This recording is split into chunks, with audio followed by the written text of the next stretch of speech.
my neighborhood stop at big time. Get a bag of chips and a dollar wine. Bangin' on Wax is an album containing the redirected energies of members of the Bloods and the Crips, two violent rival Los Angeles gangs. The idea was to have the gang members deal with their differences verbally instead of physically. Doing Bangin' on Wax,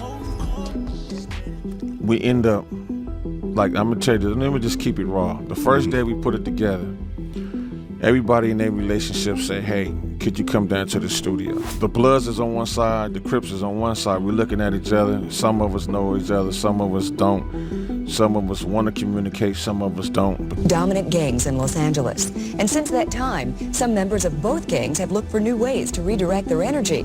And as Mary Major Jack shows us, they're turning their frustrations into money. We're trying to show them that we can come together, make a record, and show positive issues, and at the same time prove that we have talents other than just pulling triggers. Instead of picking up a 9mm to go shoot somebody, they can pick up an ink pen and write a diss rhyme, since rap is so powerful. But as we progress, you know what I'm saying, during the album, and, you know, look at it as a business type issue other than, you know, a gangbanging situation. You know what I'm saying? Things kind of change. A lot of them got as a result of that record, though. On both sides. So that record caused a lot of murder. Girls, guys, yeah. It was a altercation, fights, stabbing, throwing, B-Braves, Laniac, man, Spider, Bloody Mary, all of them are gone. Except me, all of them are gone. There's a moment in LA history that doesn't get nearly enough attention, and that's the groundbreaking project known as Bangin' on Wax. That's right, there was a time when the Bloods and Crips, the two most infamous gangs in the city, set their beef aside and hit the studio together. They created real music with tracks like Pyru Love and Steady Dippin'. For a brief moment, the streets saw unity through art.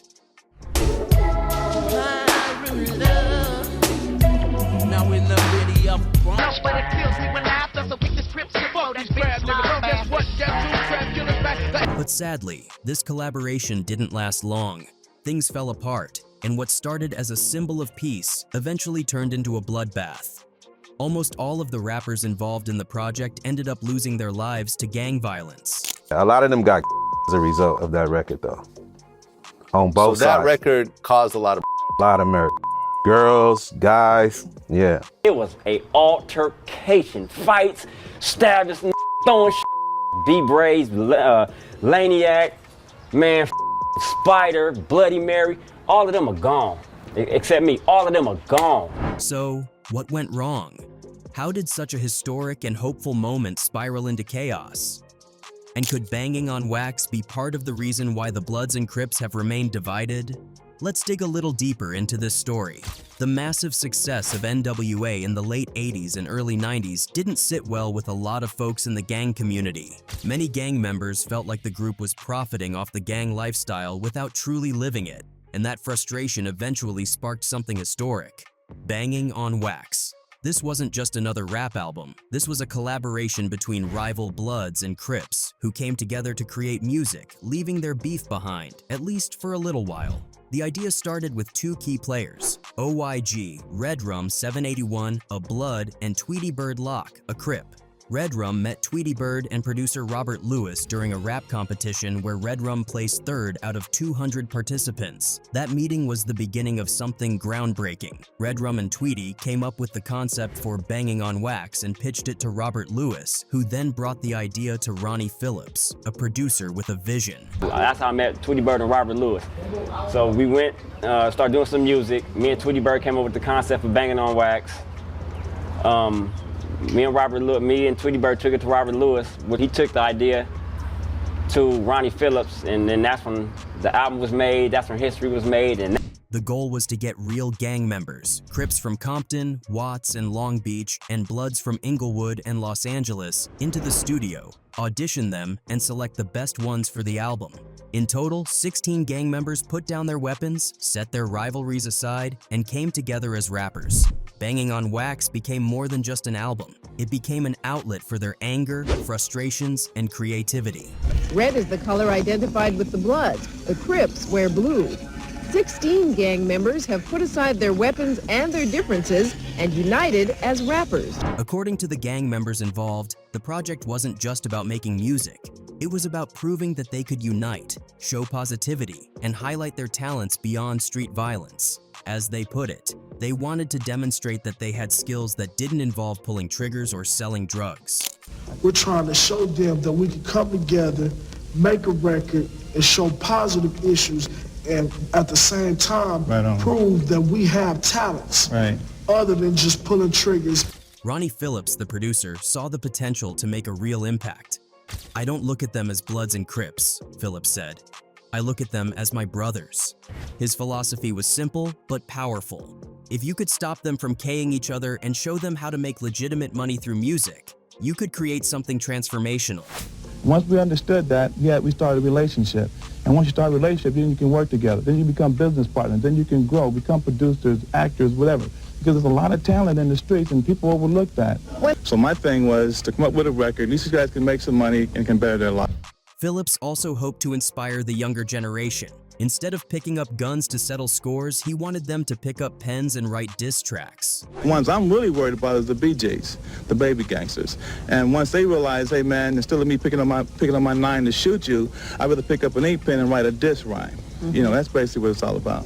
For him, Banging on Wax was about showing that the streets were full of untapped talent, and this was a chance to bring it to light.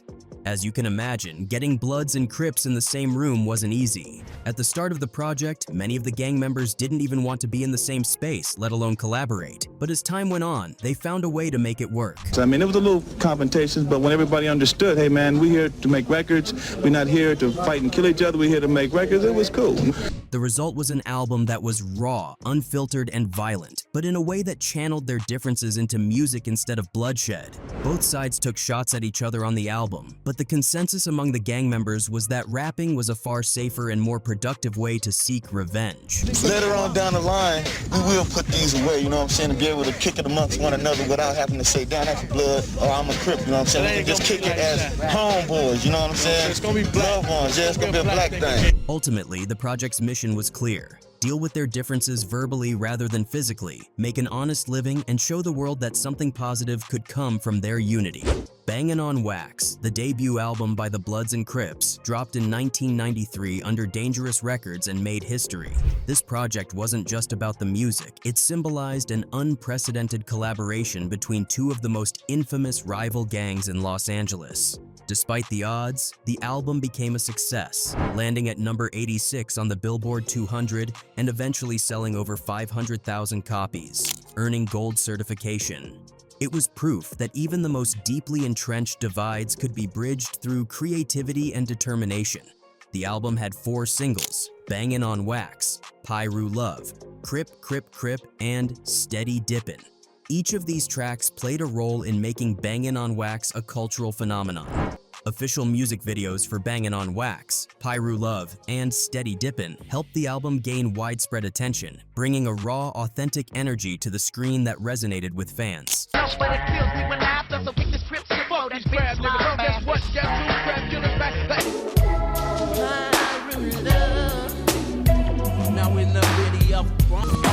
Break it to my neighborhood, stop at Big Time, get a bag of chips and a dollar wine.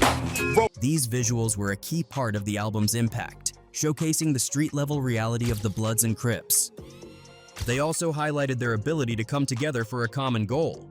One of the album's standout tracks, Pyru Love, featured a melodic hook sung by Faux Clips Eclipse, a Crip member. The smooth yet gritty vibe of the song was a testament to the unique chemistry the rival gangs brought to the table.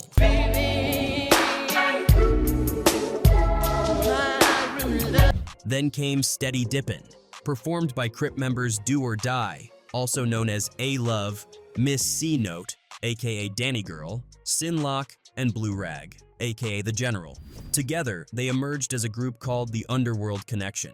Originally formed in the early 90s, the group had paused their activities for other projects, including Tweety Bird Locke's 187 Ride By and the groundbreaking Bangin' on Wax. In the Steady Dippin' music video, legendary producer DJ Battlecat even made an appearance as the DJ in the intro, adding his signature touch to the project alongside fellow producers Q Luso and Ronnie Ron. The album's success paved the way for a sequel, Bangin' on Wax 2. The saga continues, released in 1994 under Dangerous Records. While it didn't reach the same heights as its predecessor, the second album still made its mark, climbing to number 139 on the Billboard 200 and number 20 on the top R&B hip-hop albums chart. This time, music videos were made for the singles G's and Locks and Wish You Were Here, both of which received positive reviews for their authentic representation of the streets and the artistry of the Bloods and Crips collective.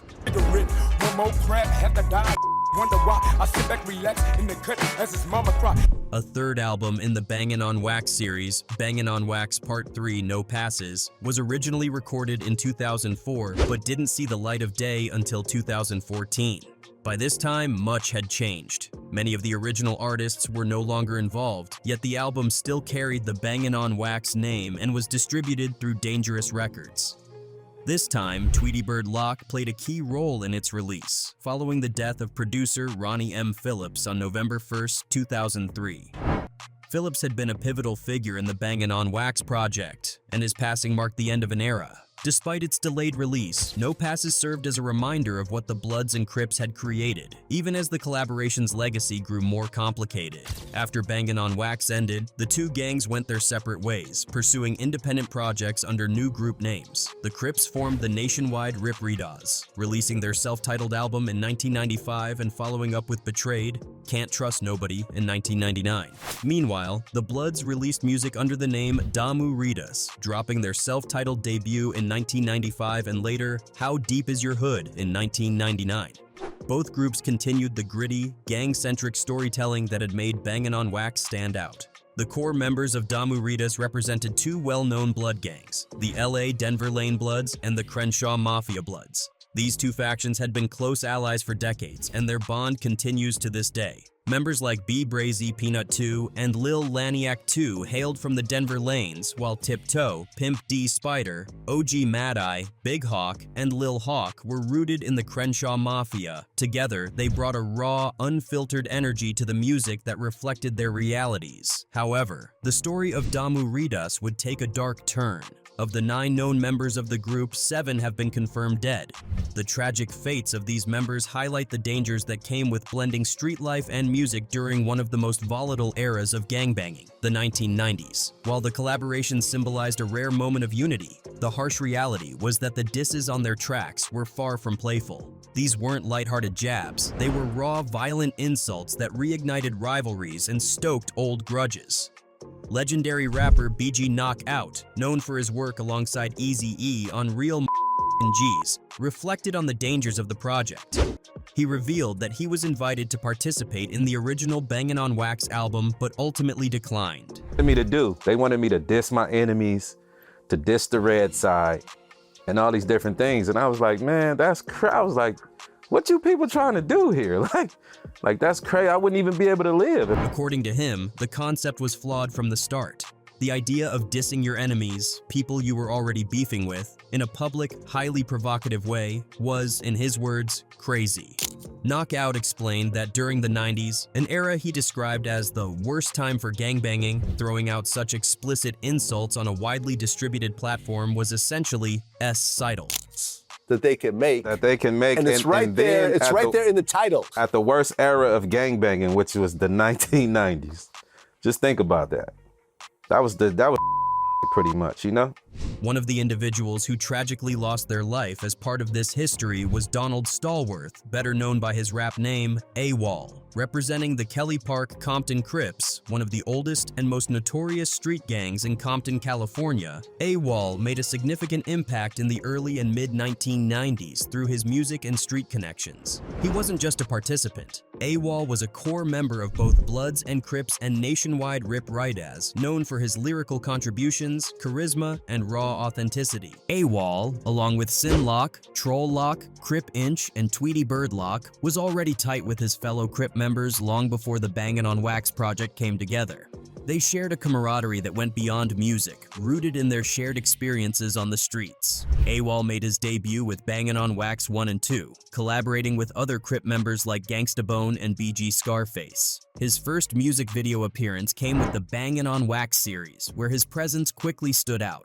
As part of nationwide Rip Ridaz, AWOL worked alongside other Crip artists such as Six Pack, Big Freeze, Twin Lock, aka G-Cell, BG Scarface, and Gangsta Bone. Together, they carried the torch for Crip representation in the hip-hop world, delivering music that was as gritty and real as their lives. Among all these names, AWOL became one of the most recognizable faces of the Crips' contribution to the Bloods and Crips project, and nationwide Rip Ridaz. He was a powerhouse, contributing lyrics to nearly every song and becoming a driving force behind the group's success. AWOL didn't stop there. He also lent his talent to other projects, including Day of Resurrection by Blood Mary. On the track Regulate It, AWOL collaborated with artists like Lil Stretch from the Bounty Hunter Bloods, Red Rum 781, and his brother Lil Leak, aka CK, from the Avenue Pyru Gang. His ability to work alongside members of opposing gangs in music spoke to his versatility and the unifying power of hip-hop, even in the face of deeply rooted rivalries. But as impactful as AWOL was in music, his life ended tragically. In the late 1990s, he was off during an encounter with police in Oceanside, California. According to reports, AWOL had just returned from visiting family in Compton and was walking home from the Greyhound bus station when he was stopped by police. They arrested him on warrants reportedly out of Oakland. However, AWOL never made it to the station. His wife later recounted that he was brutally beaten and died in the back of the police car. The exact circumstances of his death remain a source of pain and controversy, with many believing he was a victim of police brutality. AWOL's death left a void in the community and among his fellow artists. His close friend and collaborator Gangsta Bone paid tribute to him in a heartfelt song, honoring the memory of someone who was more than just a rapper. He was a friend, a brother, and a leader in his circle. Unfortunately, the tragedies didn't end there. In 2012, BG Scarface, another key member of the nationwide Rip Ridaz and AWOL's close associate, was found dead in what was reported as a S-side. Another individual whose life ended tragically was Bruce Anthony Parrish Jr., better known as B Brazy. At what age do I turn into a kickback OG gangster or some old shit? Man, that ain't gonna never happen, blood. Born on December 12, 1974 in Los Angeles, California, B Brazy grew up to become a member of the Denver Lane Bloods, one of South Los Angeles' most infamous gangs. The Denver Lane Bloods, rooted in the 109th and Figueroa area, had a notorious reputation as one of the oldest and most active blood sets in the city. Known for their long-standing rivalries with the Hoover Crips and the Raymond Avenue Crips, the gang played a prominent role in the street dynamics of LA, and B Brazy emerged as one of its most active and charismatic members. Despite his gang involvement, B Brazy discovered a different side of himself, his talent for music. It was one of his homies, G Lin, also known as OG Lin, who first recognized his potential. G Lin saw something special in B Brazy and brought him into the studio, giving him his first taste of recording.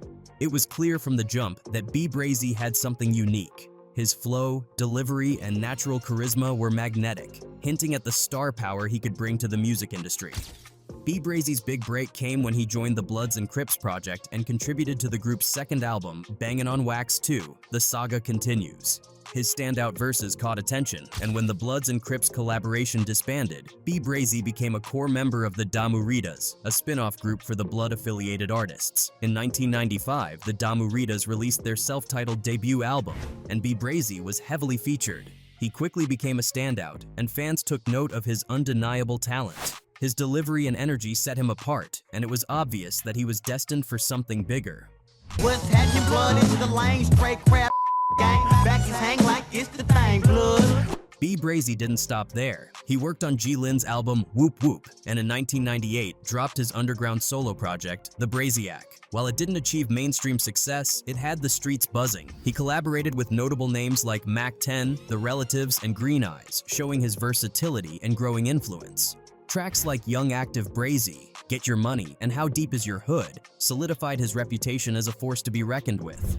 According to G Lin, B Brazy wasn't just in it for the fame. He had big plans for the future and was determined to make a lasting mark on the music industry. Whoever rapping that's the blood right now know about Braze. I don't give a fuck who you are. Game, I don't who you are. You know, shit, All the fucking niggas Lil out Wayne there probably know. know who B Braze is. Everybody knows. That's all popping in my. Together, they often discussed their dreams of taking over the game and building a legacy that would outlive them. Sadly, B Brazy's path to greatness was cut short. On May 9, 2003, tragedy struck. B Brazy was found shot multiple times outside the Sandman Motel in Inglewood. Reports suggest that tensions between the Denver Lane Bloods and a local Mexican gang played a role in his murder. Allegedly, a woman associated with the Mexican gang lured B Brazy to the location. Once inside a motel room, gunmen ambushed him. B Brazy managed to escape the room and run outside, but collapsed in the parking lot. When police arrived, he was still alive but succumbed to his injuries at the hospital. He was only 28 years old. Other theories surrounding his death paint an even darker picture. Years after the incident, some insiders from the Denver Lane Bloods suggested that B Brazy may have been set up by his own gang. They didn't get no Crips, they didn't get no SAs or none of that. They got it was always an in-house. Like all our reputable Brazy, Lil Killer, just all that them was all in-house. This betrayal, if true, adds another layer of heartbreak to an already devastating story. Despite a $25,000 reward offered by police for information about his K.R.s, the case remains unsolved to this day. B Brazy wasn't the only member of the Damu Ridas to lose his life violently. In fact, the group suffered devastating losses. Peanut 2, Peanut Deuce. Also from the Denver Lane Bloods, Peanut 2 was gunned down in November 1995 after being shot 17 times by Crips. Then there's Lil Laniac 2. Another Denver Lane Bloods member, Lil Laniac 2, was offed around 1995 by the 83 gangsters while with his daughter. Next up is Tiptoe, representing the Crenshaw Mafia Bloods. Tiptoe was murdered by a member of the neighborhood Pyru. Then Spider, also from the Crenshaw Mafia Bloods. Spider was shot and offed in 2000 while in Rollin 60 Crip territory. Next up is OG Mad Eye and Lil Mad Eye. Both Crenshaw Mafia Bloods members were offed before 2001. And finally, Big Hawk, another member who met an untimely death, though details surrounding his demise remain vague.